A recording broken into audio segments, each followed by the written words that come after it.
18,000లో 8,000 retire అయ్యారు. 1,440 మంది VRS తీసుకున్నారు. మరొక 1000 మంది విఆర్ఎస్ తీసుకుంటానికి సిద్ధంగా ఉన్నారు. ఒప్పంద ప్రకారం ఏదైతే స్థలం భూసేకరణ సమయంలో ఒప్పందం చేసుకున్నటువంటి ఒప్పందం ప్రకారం ఎవరికైతే భూమి కోల్పోయారో వారికి 8,000 మంది నిర్వాసితులకి ఉద్యోగాలు ఇవ్వకుండా ఉంది, అది ఇప్పిస్తామని చెప్పారు. ఎన్నికల్లో చెప్పారు. ఆ స్టీల్ ప్లాంట్ ముందుకెళ్ళి కూడా మీరు చెప్పడం జరిగింది, చంద్రబాబు నాయుడు గారు కూడా చెప్పడం జరిగింది. ఆ 8,000 మంది నిర్వాసితులకి ఇంతవరకు లేదు. ఆఖరికి ఉద్యోగస్తులకి 75% మాత్రమే జీతభత్యాలు ఇస్తున్నారు.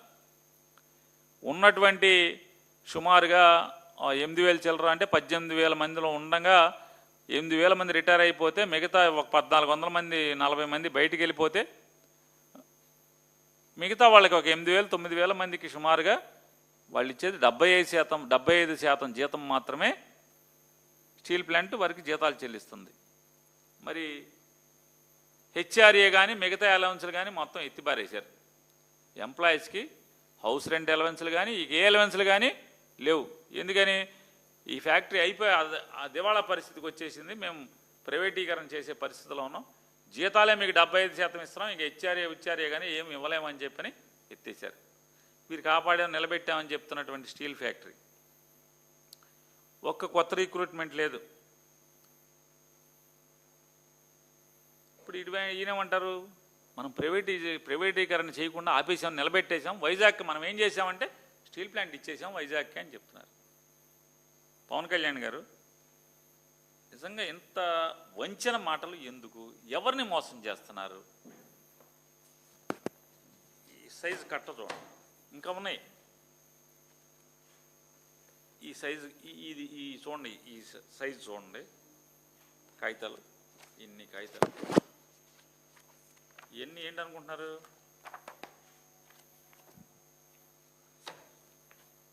నలభై 42 విభాగాలు స్టీల్ ప్లాంట్లో 42 విభాగాలు ప్రైవేటీకరణ చేస్తూ టెండర్లు పిలిచారు స్టీల్ ప్లాంట్లో. ఇవన్నీ అయ్యి ఈ కాగితాలన్నీ ఇస్పాత్ నిగమ్ లిమిటెడ్ మొత్తం ఇవన్నీ కూడా ప్రైవేటైజేషన్ చేస్తూ పిలిచినటువంటి టెండర్ల డాక్యుమెంట్స్, ఈ టెండర్ల కాగితాలు. ఇన్ని 42 విభాగాలని, అందులో అనేక ముఖ్య విభాగాలు కూడా ఉన్నాయి. స్టీల్ తయారు చేయడానికి కావాల్సినటువంటి ముఖ్య విభాగాలన్నీ కూడా ఇవన్నీ ఎప్పుడు పాతవి కాదు, జగన్మోహన్ రెడ్డి గారి గవర్నమెంట్ టైంలో కాదు, మీ టైంలోయే. మీకు బాగా క్లోజ్ ఫ్రెండ్ మోడీ, అమిత్ షా మీ బాగా క్లోజ్ ఫ్రెండ్ అని చెప్పారు. నిన్న మీటింగ్లో అని చెప్పారు, నేను చెప్పలా, నిన్నే చెప్పారు నాకు బాగా క్లోజ్ అని. ఆ క్లోజ్గా ఉన్నోళ్ళు ఇచ్చినటువంటి ప్రైవేటీకరణ టెండర్లో మీరేమో కాపాడానని చెప్తున్నారు. ఎవరిని మోసం చేస్తున్నారు? ఇది మీ ప్రాగ్మెటిజమా? ఇది మీ ఐడియాలజీనా పవన్ కళ్యాణ్ గారు? నిన్న మీరు 2 రోజులు దాదాపుగా ఒక 50 గంటల పైన 60 గంటలు మీరు అక్కడ ఉన్నారు విశాఖపట్నంలో. మీరు నిన్న జగన్ గారి ఋషికొండ ప్యాలెస్, జగన్మోహన్ రెడ్డి గారి ఋషికొండ ప్యాలెస్కి రెండోసారి తనివి తీరా చూడటానికి నేను వెళ్ళారు కదా, మొదటిసారి కాదు కదా. మరి మా ప్రభుత్వంలో అయితే బయట నుంచి ఆపేశారు, మీరు గుట్లెక్కి అది ఎక్కి ఇది ఎక్కి ఫోటోలు దిగి వచ్చేశారు. తర్వాత ప్రభుత్వంలోకి వచ్చాక వెళ్ళారు, మళ్ళీ నిన్న రెండోసారి వెళ్ళారు. అంటే మోజుబడి రెండోసారి చూడటానికి వెళ్ళారు. ఎందుకు వెళ్తారు? 2-3 సార్లు ఎందుకు వెళ్తారు ఎవరైనా? దానికి వెళ్ళే బదులు మీరు విశాఖపట్నానికి పెద్ద ఘనకార్యం కదా, స్టీల్ ప్లాంట్ నిలబెట్టారు కదా, మరి స్టీల్ ప్లాంట్ని చూడటానికి వెళ్ళొచ్చు కదా మీరు. ఎందుకు వెళ్ళా? ఖాళీగానే ఉన్నారుగా. జగన్ గారు ఋషికొండ ప్యాలెస్ అంతా మొత్తం తిరిగి అక్కడే మీ ఎమ్మెల్యేలు సమావేశం పెట్టుకుని ప్రెస్ మీట్ పెట్టి మొత్తం తిరిగి అంగుళం సీలింగులు కానీ అన్నీ చూసుకొచ్చారు కదా, మొత్తం అన్ని బిల్డింగులు చూశారు కదా. దాని బదులు ఆల్రెడీ అంతకదం చూసి వచ్చారు కదా మీరు.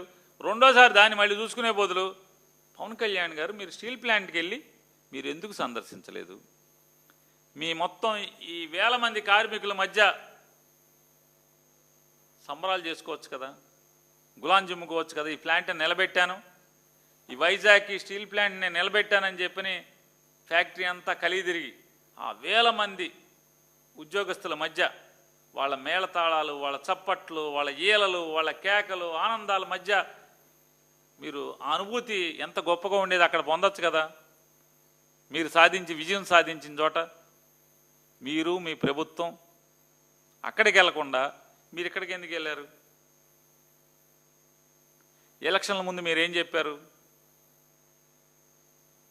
ఎలక్షన్ ముందు మీరేం చెప్పారు? నేను